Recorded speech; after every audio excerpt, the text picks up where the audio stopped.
আজকে পরবর্তী 13 আয়াত নিয়ে আলোচনা করব। যেই 13টা আয়াত আল্লাহ তাআলা মুনাফিকদের সম্পর্কে আলোচনা করেছেন। তো মুনাফিকদের পরিচয় শুরুতেই বলে দেই সংক্ষেপে, যার মনে একটা মুখে আরেকটা, জবানে ঈমান মনে কুফর, তাকেই বলে কি মুনাফিক। জবানে ঈমান দিলে কুফর।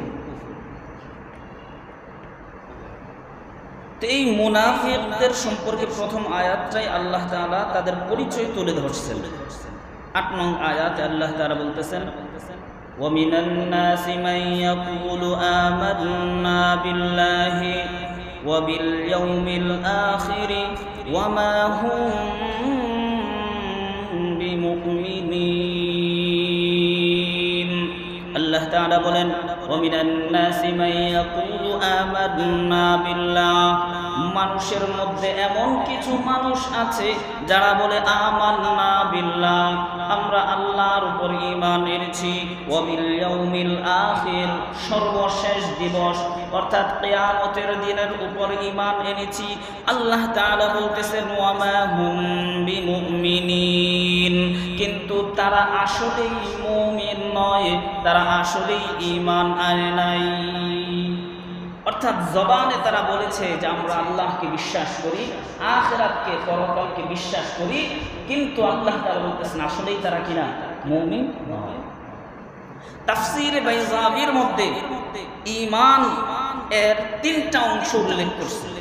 3টা বিষয় মিলে ঈমান পরিপূর্ণ হয়। ঈমান, একটা মুমিনের ঈমান কামিল হয় কয়টা জিনিস মিলে? 3টা জিনিস মিলে। তাফসীরে বাইজাবিতে ইমাম নাসিরউদ্দিন রাহমাতুল্লাহি আলাইহি উনি লিখেন, ওয়া মাজমুউহু সালাসা, ঈমানের সমষ্টি হলো 3টা কাজ। 1 নম্বর হলো তাসদীক বিল জিনান, ইকরার বিল লিসান, ওয়া আমাল বিল আরকান। ঈমান হলো 3টা কাজের সমষ্টি। 1 নম্বর কাজ হলো তাসদীক বিল জিনান, মনে বিশ্বাস করা, অন্তরে বিশ্বাস করা। 2 নম্বর ইকরার বিল লিসান, জবানে স্বীকারোক্তি দেওয়া। 3 নম্বর হলো আমাল বিল আরকান, মানুষের অঙ্গ প্রত্যঙ্গের মাধ্যমে সেই জবানে যেটা স্বীকারোক্তি দিয়েছে, কলবে যেটা বিশ্বাস করেছে, সেটা বাস্তবায়ন করার নাম হলো ঈমান।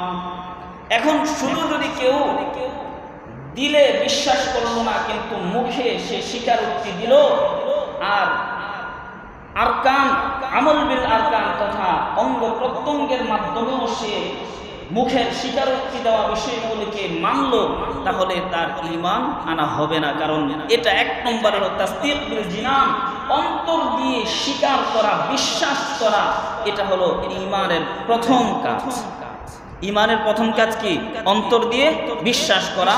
এটা না থাকলে, বাকি 2টা না থাকলে সে মুমিন হবে না। 2 নম্বর হলো, কেউ যদি অন্তরে বিশ্বাস করছে, মুখে স্বীকারোক্তি দিছে, কিন্তু সে অঙ্গ প্রত্যঙ্গের মাধ্যমে বাস্তবায়ন করে নাই, অর্থাৎ নামাজ পড়ার কথা নামাজ পড়ে না, হজ করার কথা হজ করে না, তাহলে সে মুমিন, তবে মুমিনে ফাসিক হবে। সে মুমিনে ফাসিক হবে, পাপিষ্ঠ মুমিন হবে। আর যদি কোনো মুমিন সে অন্তরে বিশ্বাস করলো কিন্তু মুখে স্বীকারোক্তি দিল না, অথবা সে আমল বিল আরকান, অঙ্গ প্রত্যঙ্গের মাধ্যমে সে ইসলামকে মুখে অন্তরে যেটা বিশ্বাস করেছে সেটাকে বাস্তবায়ন করলো না, তাহলে তার উখরবি আযাব হয়তো মাফ হবে, উখরবি আখিরাতে আল্লাহ তাআলা হয়তো তাকে মুক্তি দিবেন, কিন্তু দুনিয়ায় তাকে মুমিন বলার সুযোগ নাই। দুনিয়াতে কোনো মানুষকে মুমিন বলতে হলে 3টা কাজের 2টা পাইতে হবে। 3টা কাজের মধ্যে থেকে কয়টা পেতে হবে? 2টা পাওয়া যেতে হবে, তাহলেই তাকে মুমিন বলা যাবে। তার মধ্যে 1 নম্বরে হলো তাসদীক বিল জিনান, অন্তরে বিশ্বাস করা। 2 নম্বরে হলো ইকরার বিল লিসান, মুখে স্বীকারোক্তি দেওয়া। এই 2টা যদি কোনো মানুষের কাছে পাওয়া যায়, তাহলে তাকে আমরা মুমিন বলতে পারবো। আর 2টার যদি 1টা পাওয়া যায় আর বাকি 2টা না পাওয়া যায়, তাহলে তাকে মুমিন বলতে পারবো না। একটা সবচেয়ে বড় হলো তাসদীক বিল জিনান, অন্তরের বিশ্বাসটা। এবার মুনাফিক যারা, তারা বলে যে আমরা আল্লাহ এবং আখিরাতকে বিশ্বাস করেছি, কিন্তু অন্তর দ্বারা তারা বিশ্বাস করে না। মুখে বলছে, মুখে স্বীকার করছে, কিন্তু অন্তর দ্বারা বিশ্বাস করে নাই। এই জন্য তারা মুমিন নয়, তারা মুমিন নয়। তাদেরকে মুমিন বলা যাবে না, বলতে হবে মুনাফিক। তাদেরকে বলতে হবে কি? মুনাফিক। এবার আল্লাহ তাআলা বলতেছেন 7 নম্বর আয়াতে মুনাফিকের পরিচয় তুলে ধরছেন যে মানুষের মধ্যে কিছু মানুষ আছে যারা বলে আল্লাহর উপর ঈমান এনেছি, আখিরাতের দিবসের উপর ঈমান এনেছি, কিন্তু আল্লাহ তাআলা বলতেছেন ওয়া মা হুম বিমুমিনিন, কিন্তু তারা মুমিন নয়, ঈমান আনে না, ঈমানদার নয়। কেন ঈমানদার নয়? তাদের একটা কাজ, ইউখাদিউনাল্লাহা ওয়াল্লাযীনা আমানু, তারা ঈমান প্রকাশ করার মাধ্যমে, কুফরকে গোপন করার মাধ্যমে, অন্তরে কুফর, জবানে ঈমান প্রকাশ করার মাধ্যমে আল্লাহ তাআলাকে তারা ধোঁকা দেয়। ওয়াল্লাযীনা আমানু, ঈমানদারদেরকে তারা ধোঁকা দেয়। আর ওয়ামা ইয়াখদাউনা ইল্লা আনফুসাহুম, আল্লাহ তাআলা বলতেছেন তারা যে আল্লাহ তাআলাকে ধোঁকা দেয়, মুমিনদেরকে ধোঁকা দেয়, বরং এটা মুমিনদেরকে ধোঁকা দেওয়া হয় না, আল্লাহকে ধোঁকা দেওয়া হয় না, বরং নিজেদেরকেই নিজেরা ধোঁকার মধ্যে ফেলে দেয়। কিভাবে? বলে তারা দুনিয়াবি বিধান থেকে, অর্থাৎ ইসলাম আসার পরে কেউ যদি প্রকাশ্যে ইসলামকে অস্বীকার করে, তাহলে আল্লাহ তাআলার বিধান হলো তাকে হত্যা করা, তাকে তার সাথে জিহাদ করা, তাকে হত্যা করা, যদি সে প্রকাশ্যে অস্বীকার করে। তো আবার মুনাফিকরা ভাবলো যদি আমরা মুখে স্বীকার না করি তাহলে তো আমাদেরকে মুহাম্মদ হত্যা করবে, অথবা আমাদেরকে তাদের গোলাম হয়ে থাকতে হবে, তাদেরকে প্রতি মাসে জিজিয়া দিতে হবে, চান্দা দিতে হবে, ট্যাক্স দিতে হবে, ট্যাক্স দিয়ে তাদের অধীনে থাকতে হবে। মুনাফিকরা চিন্তা করলো এই দুনিয়াবি বিধানগুলো থেকে রক্ষা পাওয়ার জন্য তারা জবানে ঈমান আনার কথা বলেছে, কিন্তু তাদের অন্তরে কি ছিল? কুফর। তাদের অন্তরে কি ছিল? কুফর। অর্থাৎ আল্লাহকে তারা অন্তরে মানে নাই, আখিরাতকে তারা অন্তরে বিশ্বাস করে নাই, মানে নাই। তো এবার তাদের এই ধোঁকা দেওয়াটা মূলত আল্লাহ তাআলাকে তারা ধোঁকা দেওয়ার চেষ্টা করেছে, মুমিনদেরকে ধোঁকা দেওয়ার চেষ্টা করেছে। আল্লাহ তাআলা বলতেছে না, এটা মুমিনদেরকে ধোঁকা দেওয়া হয় না, আল্লাহ তাআলাকে ধোঁকা দেওয়া হয় না, বরং এটা নিজের সাথেই বিশ্বাসঘাতকতা করা হয়, নিজেকে নিজে ধোঁকা দেওয়া হয়। কিভাবে? এখানে তাফসীরে জালালাইনের মধ্যে উল্লেখ করেছেন যে এটা ধোঁকা দেওয়াটা, নিজেকে নিজে ধোঁকা দেওয়া, এটা কিভাবে হয়? এটা হয় এভাবে যে তারা এই যে তারা যে নিফাক করতেছে, অন্তর কুফর রাখতেছে আর মুখে ঈমান প্রকাশ করতেছে, এই প্রকাশ করার পরে যদি আল্লাহ তাআলা নবীজিকে জানায়া দেন, মুমিনদেরকে যদি জানিয়ে দেন যে এরা মুনাফিক, এরা মুখে ঈমান অন্তরে কুফর রেখে দিয়েছে, তাহলে সমাজের মধ্যে তারা সবচেয়ে অপমানিত হবে, লাঞ্ছিত হবে, লজ্জা পাবে, তাই না? তারা মুখে যে ঈমান আনার কথা বলতেছে, আল্লাহ তাআলা যদি ঈমান এটা জানায় দেন নবীজিকে, তখন তারা সমাজে মুখ দেখাইতে পারবে না। এলো 1 নম্বর। 2 নম্বর, তারা নিজেদেরকে নিজে ধোঁকা দিচ্ছে কিভাবে? যে ওয়ায়াকাবুনা ফিল আখিরাহ, আখিরাতে তাদের জন্য চিরকাল চিরস্থায়ী শাস্তি সেখানে থাকবে, আখিরাতে চিরস্থায়ী শাস্তি তারা পাবে। তো এবার যদি তারা চাইতো তাহলে আখিরাতের চিরস্থায়ী শাস্তি থেকে তারা অন্তরে ঈমান আনার মাধ্যমে বাঁচতে পারত, কিন্তু আজকে তারা ধোঁকা দেয় মুমিনদেরকে অন্তরে কুফর রেখে, অথচ এই ধোঁকার কারণে আখিরাতে শাস্তি তারাই পাবে। মুমিনরা এই ধোঁকার কারণে শাস্তি পাবে না, নিজেদের কারণে নিজেরা শাস্তি পাবে। হাদিসের মধ্যে মিশকাত শরীফ সহ বুখারী মুসলিম শরীফের হাদিসে আসছে, হাসরের মাঠে কবরের মধ্যে সওয়াল হবে কয়টা? প্রশ্ন হবে কয়টা? 3টা। মুমিনদেরকেও প্রশ্ন করা হবে কয়টা? 3টা। কাফেরদেরকেও 3টা। মুনাফিকদেরকেও কয়টা প্রশ্ন করা হবে? 3টা। 1 নম্বর প্রশ্ন, মান রব্বুক, তোমার রব কে? ওয়ামান দীনু, ওয়ামা দীনুক, তোমার ধর্ম কি? 3 নম্বর প্রশ্ন, ওয়ামান নাবিয়্যু ওয়ামান হাদার রাজুলুল্লাযী বুইসা ফীকুম, তোমাদের কাছে যেই লোকটাকে নবী হিসাবে প্রেরণ করা হয়েছে সেই নবীটাকে, সেই লোকটাকে। এবার মুমিন তো জবাব দিবে রব্বি আল্লাহ, আমাদের রব কে? জোরে, আমাদের রব কে? আমাদের রব আল্লাহ। ওয়ামা দীনুক, তোমার ধর্ম কি? দীনিয়াল ইসলাম, আমাদের ধর্ম হলো ইসলাম। ওমান হাদার রাজুলুল্লাযী বুইসা ফীকুম, তোমাদের মাঝে যে লোকটাকে পাঠানো হয়েছে সেই লোকটাকে। তখন মুমিন জবাব দিবে হুয়া মুহাম্মাদুর রাসূলুল্লাহ, এই কথা জবাব দিয়ে দিবে মুমিন। কিন্তু কাফেরকে যখন প্রশ্ন করা হবে, কাফের বলবে হা হা লা আদরি, হা আফসোস, হা আফসোস, আমি তো কিছুই জানি না, আমি কিছুই জানি না। ঠিক অনুরূপভাবে যখন মুমিনকে প্রশ্ন করা হবে যে মার রাব্বুক, তোমার রব কে? তখন মুমিন বান্দা, মুনাফিক তখন বলবে হা হা লা আদরি, হা আফসোস, আমি তো জানি না আমার রব কে। তবে মানুষ কিছু কথা বলতো, মানুষের দেখা দেখে আমরা বলতাম, এই জন্য মানুষ যে কি বলতো সেটা এখন ভুলে গেছি। মুনাফিকদের সেটা স্মরণ থাকবে না। রবকে, রবের পরিচয় কি সেটা মুনাফিকদের মনে থাকবে না। কারণ কি? তারা অন্তর দিয়ে মানে নাই, মুখে স্বীকার করেছে, জবানে উচ্চারণ করেছে, কিন্তু অন্তরে বিশ্বাস করে নাই। এজন্য ঈমানের 1 নম্বর দাবি, চাহিদা হলো অন্তরে বিশ্বাস করে নেওয়া যে আল্লাহ তাআলা যা বলেছেন সত্য বলেছেন, আল্লাহর রাসূল যা বলেছেন সত্য বলেছেন, এটা বিশ্বাস করে নেওয়া। এটা হলো ঈমানের প্রথম দাবি। এবার আল্লাহ তাআলা বলতেছেন ওয়ামা ইয়াখদাউনা ইল্লা আনফুসাহুম ওয়ামা ইয়াশউরুন, যে তারা নিজেদেরকে নিজেরা ধোঁকা দিতেছে, অথচ তারা এটা নিজেরা বুঝতেছে না, টের পাচ্ছে না যে আমরা আল্লাহর সাথে ধোঁকাবাজি করে, মুমিনদের সাথে ধোঁকাবাজি করে নিজেদেরকেই ক্ষতিগ্রস্ত করতেছি, নিজেদেরকেই ধোঁকা দিচ্ছি, এটা তারা টেরও পাচ্ছে না, বুঝেই না। ওমা ইয়াশউরুন। এরপরে আল্লাহ তাআলা একটা কথা বলছেন, সেটা হলো কলবের বিষয় নিয়ে।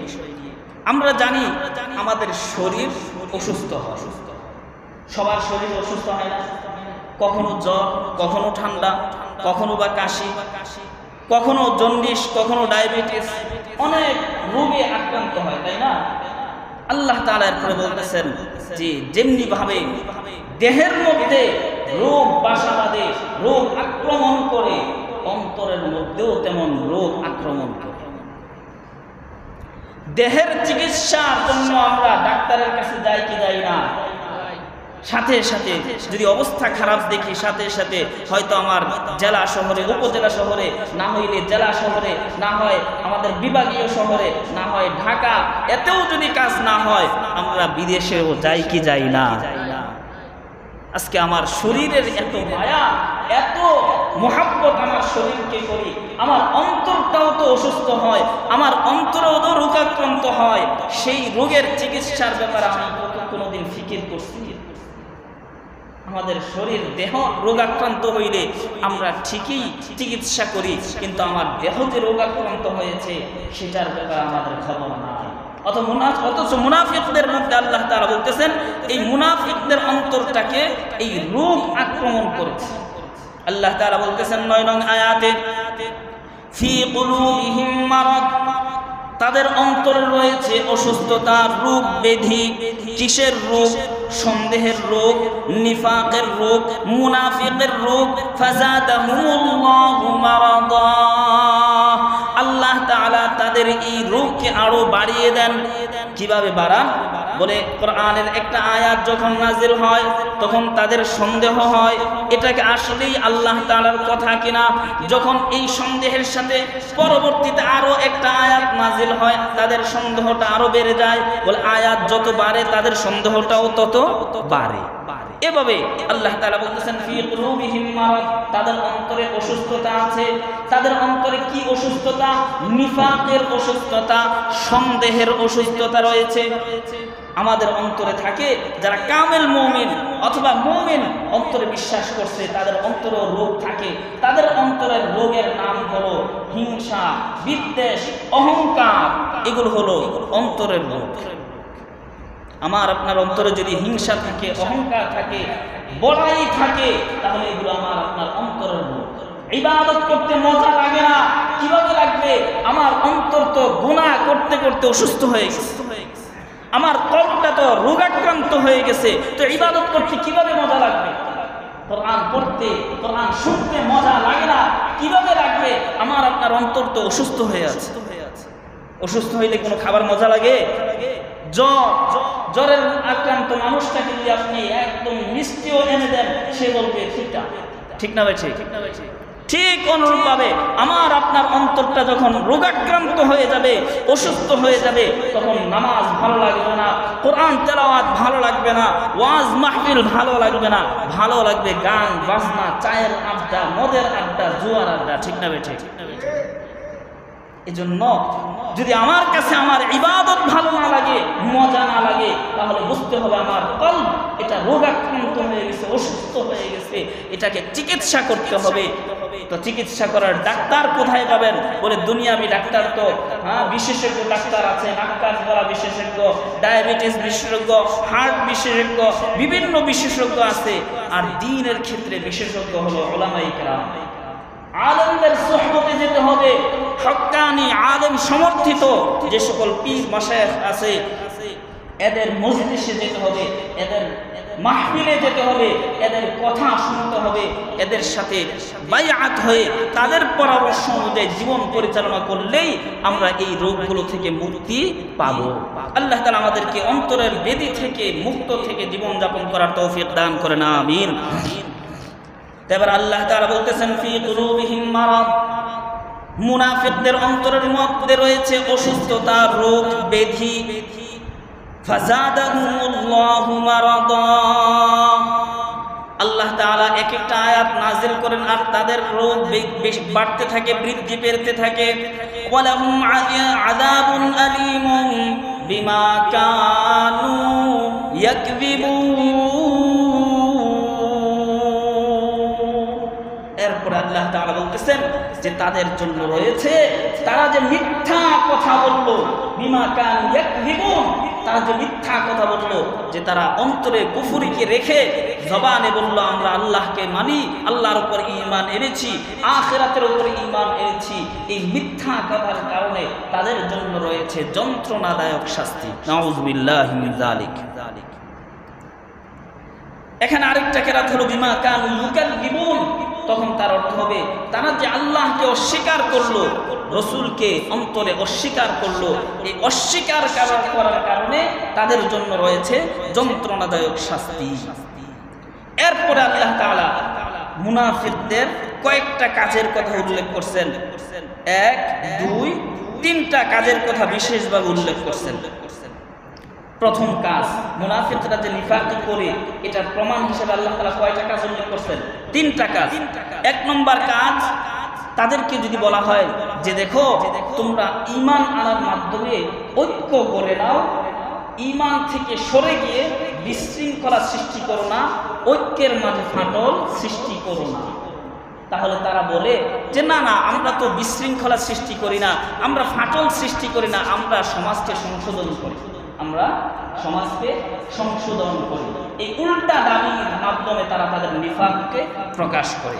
2 নম্বর কাজ, যখন তাদেরকে বলা হয় যে সাহাবীরা যেভাবে ঈমান এনেছে তোমরাও ঠিক সেভাবে ঈমান আনো, তখন তারা বলে আরে সাহাবীরা তো মূর্খ মানুষ, এই জন্য না মুহাম্মদকে বিশ্বাস করছে, মানছে, আমরা কি মূর্খের মতো কাজ করবো নাকি? নাউযুবিল্লাহ। তারা বলতেছে যে তারা নিজেরা জ্ঞানী, আর সাহাবীরা যারা ঈমান এনেছে তাদের কোনো জ্ঞান নাই, বুদ্ধি নাই, তারাই বুদ্ধিমান, এটা তারা প্রকাশ করে মনে করে। 3 নম্বর কাজ, যখন তারা মুমিনদের সাথে মিলে তখন তারা বলে যে আমরা তো তোমাদের সাথেই আছে। আবার যখন তারা কাফেরদের সাথে মিলে তখন বলে আমরা তোমাদের সাথেই আছি। মুমিনদের সাথে গেলে কি বলে? আমরা তোমাদের সাথে আছি। কাফেরদের সাথে গেলে কি বলে? আমরা তোমাদের সাথে আছি। কিন্তু জমে পায়ে যে ঈমান আনবে মুমিনদের সাথেই থাকবে, এটা তাদের নসিব হয় না। এই যে একটি দ্বিমুখী তিনটা কাজ, বিপরীতমুখী তিনটা কাজের কথা আল্লাহ তাআলা তাদের ব্যাপারে উল্লেখ করছেন।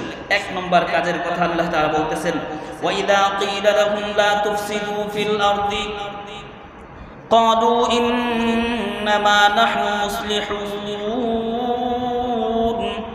যখন তাদেরকে বলা হয় ওয়াইদা কিলা লাহুম লা তুফসিদু ফিল আরদি, কুফরের মাধ্যমে ঈমান থেকে বিচ্ছিন্ন হওয়ার মাধ্যমে তোমরা জমিনে ফিতনা সৃষ্টি করো না, ফাসাদ সৃষ্টি করো না।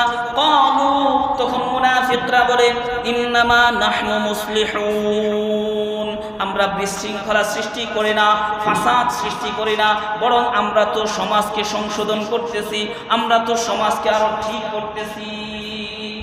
কিন্তু আল্লাহ তাআলা বলতেছেন না, তাদের দাবি সঠিক নয়। আলা ইন্নাহুম হুমুল মুফসিদুন ওয়ালাকিন লা ইয়াশউরুন।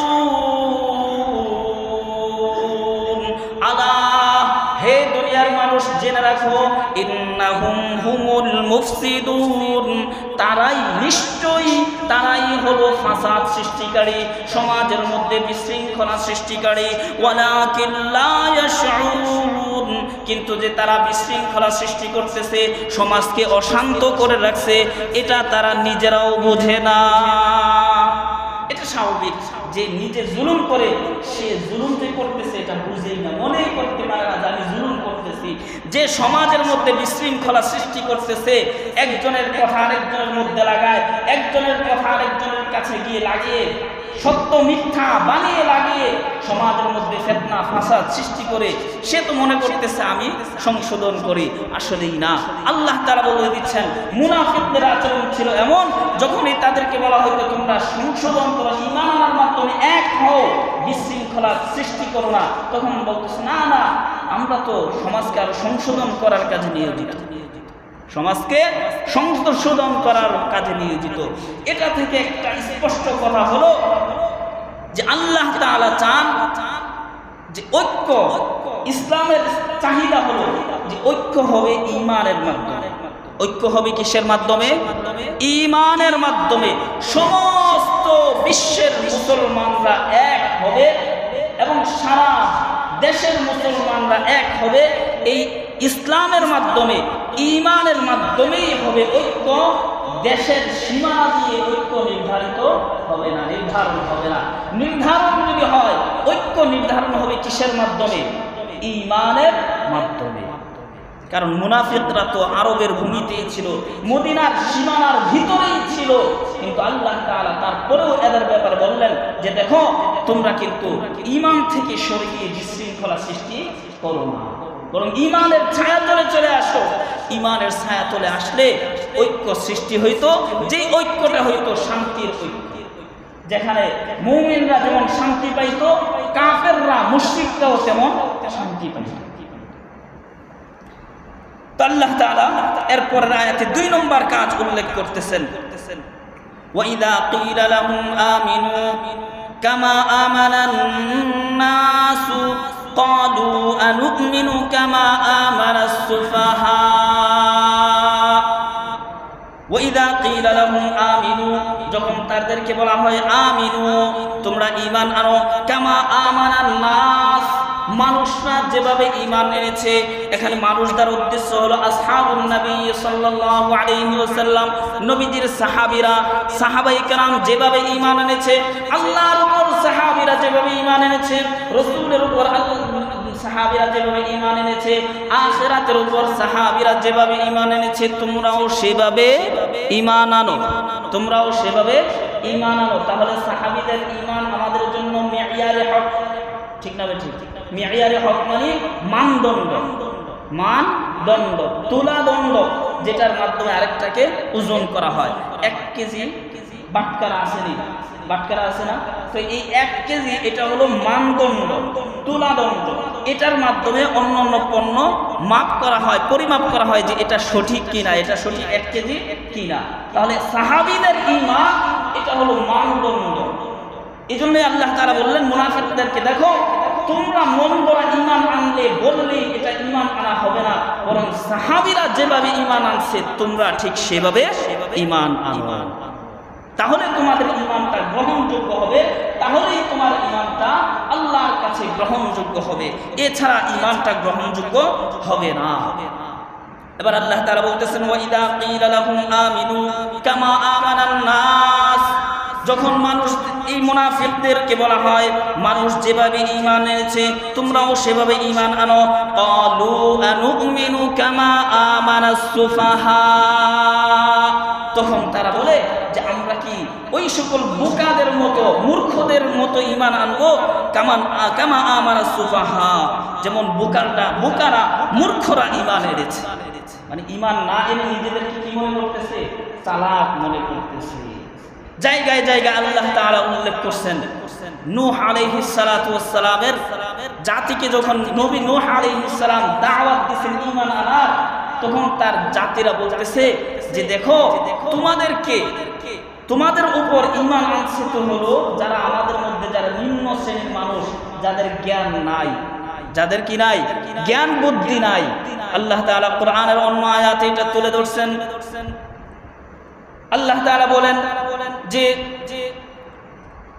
আরাদিলুনা বাদিয়ার রাই, যে তোমাদের কত অনুসরণ করে তোমাকে মানে ওই সমস্ত মানুষ, আমাদের সমাজের ওই সমস্ত মানুষরাই তোমাদেরকে মানে, তোমাকে মানে, যেই মানুষগুলো আরাদিলুনা আমাদের সমাজের মধ্যে নিম্ন শ্রেণীর মানুষ। নিম্ন শ্রেণীর মানুষ বলতে এখানে উদ্দেশ্য হলো যে তাঁতি, জেলে, কামার, কুমার, এ জাতীয় মানে যাদের আয় কম, যাদের কি কম? আয় কম, পেশা দুর্বল, এই সমস্ত মানুষদেরকে নূহ নবীর উম্মতরা, কাফের উম্মতরা বুঝাইছে যে তোমাকে তো আমাদের মধ্যে যারা নিম্ন শ্রেণীর নিম্ন পেশার মানুষ এরাই না মানে, বাদিয়ার রাই, যাদের জ্ঞান বুদ্ধি কেমন নাই তারা তোমাকে মানে। ঠিক অনুরূপভাবে আল্লাহ তাআলা কোরআনের এক আয়াতে আমাদের নবীজির ব্যাপারেও একটা আয়াত আছে এমন, যে কাফেররা প্রস্তাব দিছে যে মুহাম্মদ একটা কাজ করো, এই যে তোমার মজলিসে বেলাল, আম্মার, ইয়াসের, সুহাইব, এই গোলামরা এসে বসে থাকে, আমরা তো আরবের সমাজের মানুষ, আমরা এদের সাথে বৈশা তোমার কথা কিভাবে শুনবো? একটা কাজ করো, তুমি তাদেরকে তোমার মজলিস থেকে উঠাইয়া দাও, আলাদাভাবে আমাদের জন্য আরেকটা মজলিসে আমাদেরকে নিয়ে বসো, তখন আমরা তোমার কথা শুনবো। কিন্তু আল্লাহ তাআলা বলতেছেন না, হে নবী মুহাম্মদ, আপনি ওয়াসবির নাফসাকা মা'আল্লাযীনা ইয়াদউনা রাব্বাহুম বিল গাদাতি ওয়াল আশিয়্যি ইউরিদুনা ওয়াজহাল্লাহ, মুহাম্মদ আপনি ওই সমস্ত মানুষদেরকে তাড়িয়ে দিবেন না, ওয়ালা তাতরুদিল্লাযীনা ইয়াদউনা রাব্বাহুম বিল গাদাতি ওয়াল আশি, ওই সমস্ত মানুষদেরকে আপনি তাড়িয়ে দিবেন না আপনার মজলিস থেকে যেই সকল মানুষরা আল্লাহ তাআলাকে ডাকে সকাল বিকালে, অর্থাৎ নামাজ আদায় করে 5 ওয়াক্ত নামাজ আদায় করে, এদেরকে আপনি তাড়িয়ে দিবেন না। চাই তারা নিম্ন পেশার মানুষ হোক, চাই তারা গোলাম হোক, কিন্তু এই গোলামের মর্যাদা আল্লাহর কাছে বেশি হয়ে যায় যখন তার ভিতরে ঈমান চলে আসে। আর একটা মানুষ যদি নেতাও হয়, এওয়ার্ডপ্রাপ্ত মানুষও যদি হয়, তার ভিতরে যদি ঈমান না থাকে তাহলে তার কোনো মূল্য আল্লাহর কাছে থাকে না। এবার মুনাফিকরা বলতে লাগলো, আরে এই মুহাম্মদ তো মুহাম্মদের অনুসরণ তো করে মুহাম্মদের ঈমান তো উপর ঈমান আনে তো হলো যারা নির্বোধ, যারা অজ্ঞ মূর্খ, এরাই না মুহাম্মদের কথা মানে ভালোভাবে। আমরা তো এরকম জ্ঞানী গুণী মানুষ, আমরা কেন মুহাম্মদকে মানব? কিন্তু না, আল্লাহ তাআলা বলতেছেন আলা ইন্নাহুম হুমুস সুফাহা ওয়ালাকিন লা ইয়ালামুন। বলতেছেন আলা ইন্নাহুম হুমুস সুফাহা, জেনে রাখো মুমিনরা বোকা নয়, মুমিনরা অজ্ঞ নয়। হইতে পারে নিম্ন পেশার মানুষ, হইতে পারে রিক্সার ড্রাইভার, হইতে পারে কামার কুমার, হইতে পারে তাতে, অথবা আরো নিম্ন শ্রেণীর মানুষ হইতে পারে, কিন্তু ঈমান আনার কারণে তাদের দাম আল্লাহর কাছে আরশের উপরেও বেশি হয়ে গেছে। আর তোমরা যারা নিজেদেরকে জ্ঞানী ভাবতেছো আর মনে করতেছো তোমরা অনেক বড় মানুষ, না, তোমাদের মধ্যে ঈমান না থাকার কারণে তোমাদের কোনো মূল্য নাই। একটা একটা জানোয়ারের যেমন মূল্য, মরা পশুর যেমন মূল্য, তা তেমন মূল্য তোমাদের নাই আল্লাহর কাছে।